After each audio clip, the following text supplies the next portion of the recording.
Well, it looks like one of the most infamous cheaters of this year's Olympic Games has advanced himself to the finals in the women's boxing event in the welterweight, I believe, division. That Imani Khalif, or whatever the hell it is. He beat another woman. He won a unanimous decision and now moves on to fight for the Olympic gold medal. So it'll be Tarnished, just like Caster Semenya tarnished the women's 800-meter event in Rio back in 2016 and trashed and tarnished the medal back in 2012 in London.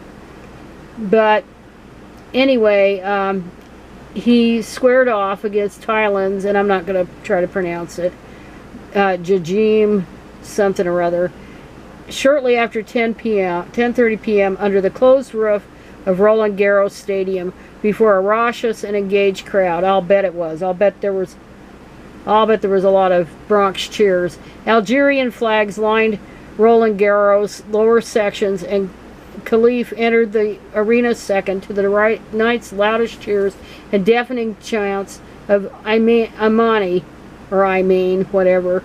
Wearing blue trunks and top, he stormed into the arena, punching the air, and then the two tapped gloves at the center of the ring, and the fight began. So he threw this one.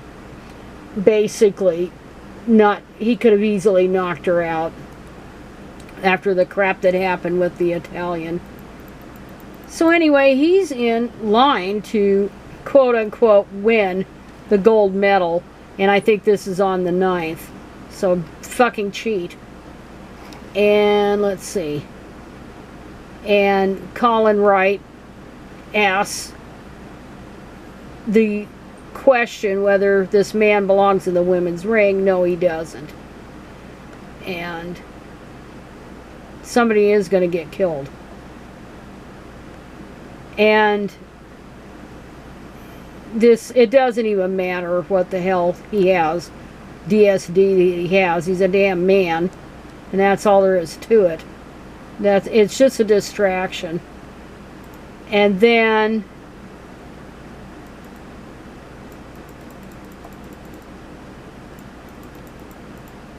women's boxing stirs up so much emotion.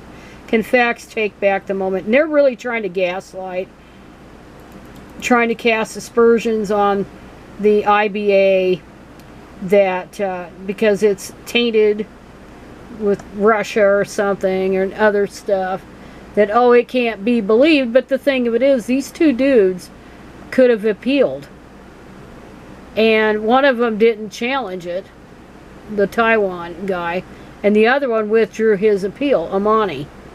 So there you are. They are men, and they have no business in the ring with women.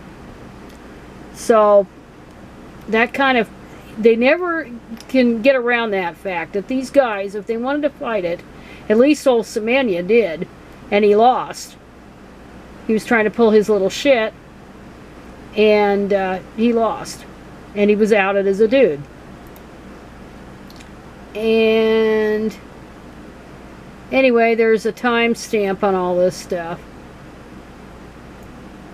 And it says here, both boxers, let's see, the IBA held a press conference. And then Redux talks about it. Both boxers had the ability to appeal their disqualifications. And they were male. They knew that the IOC knew that these guys were male, but did nothing. Of course not. And then there's more here. And then I noted, let's see, can I find it?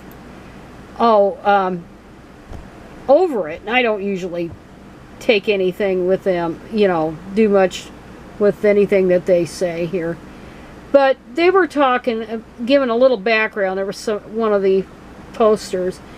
And she said the last time the IOC did mandatory DNA sex testing of athletes competing in women's events was at the 1996 Summer Olympics in Atlanta. 8 athletes in women's Olympics were found to be XYDSD, one with 5 ARD, which is Caster Semenya, the others, like Caster Semenya has, the others with AIS. None of those athletes' personal information was made public.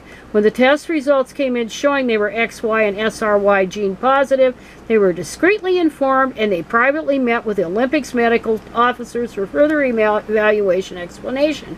All 8 were cleared to compete and competed in the women's events they planned to compete in. All got stamps on their biological passports saying female or F. The whole thing was all handled with utmost privacy. No one but the athletes and a few medical officials knew. And we still don't know who those culprits were. So we don't know if they won any medals or anything. And this same person talked about the background. And I'll go ahead and post this link to it. But they talk about the background preceding the 1996 to 2000 period. And there was somebody by the name of Maria Jose Martinez Patino, who, if you look at pictures, vintage pictures, looks more like a Jose than a Maria. But he threw a temper tantrum because he wasn't allowed to compete. MP is the XYDSD athlete in women's sports whose sob story and legal case were pivotal in turning the tide against DNA sex testing and convincing the IOC and other sports governing bodies like the IAAF World Athletics to cease doing it. They need to bring it back because it's open war on women's sports and women. In 1985, MP was ruled ineligible for elite women's competition when the DNA sex testing performed by the IAAF, now World Athletics, using a cheek swab showed that MP is XY, a dude. MP was later determined to have AIS, though to what degree AIS MP actually has is a piece of information that's never been made clear to my satisfaction. MP was 24 at the time. MP failed the DNA sex test. MP claimed and continues to claim that the news came as a total shock, and a horribly distressing shock too. Yeah, bullshit! Finding out was a cruel blow to MP's self-perception and self-esteem. He wanted to cheat, he thought he could get away with it, and he got caught, and he whined about it.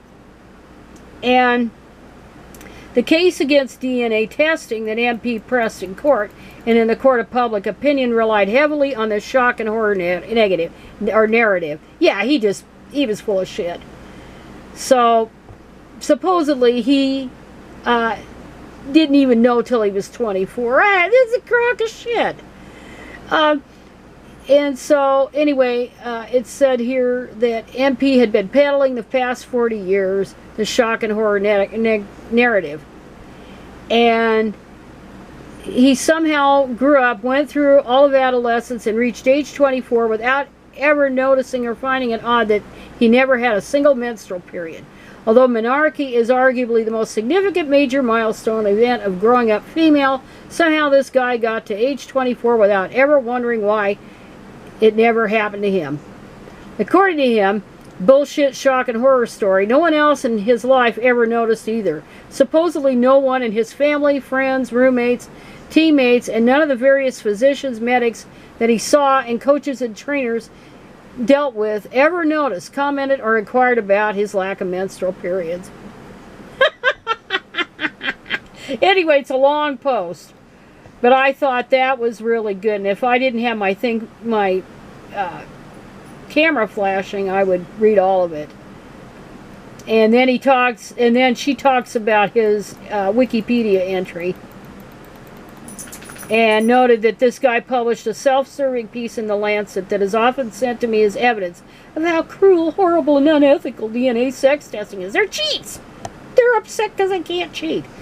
I think it instead proves that MP is a completely self-centered liar and asshole who's peddled a bunch of bullshit because it's in MP's own self-interest to do so, and shows that MP is an old-fashioned sexist to boot. Yeah, excellent discussion here. But anyway, yeah, so this cheating in women's sports is not anything new at all. And, you know, it goes back to the 1930s, at least that far back, with so-called woman Stella Walsh. But it was rare. And then when the East German women were all doped up and stuff in the 1968 Olympics, much to their dismay and their health being ruined in some cases, or in many cases, they put in the swabs to make sure that they were female. But no, these men, these entitled men, they're not good enough to compete with the elite dudes. But they think they could just play pretend and screw over the women, because that's an easy task. And so, getting back to Imani Khalif, or whatever his name is, the current cheat of note, one of them, we'll find out if he beats the shit out of this woman on whatever day it is. Friday? 7, 8, 9. Yeah, Friday. Right before the end of the Olympics. Anyway, that is all I have to say on my rambly little comment.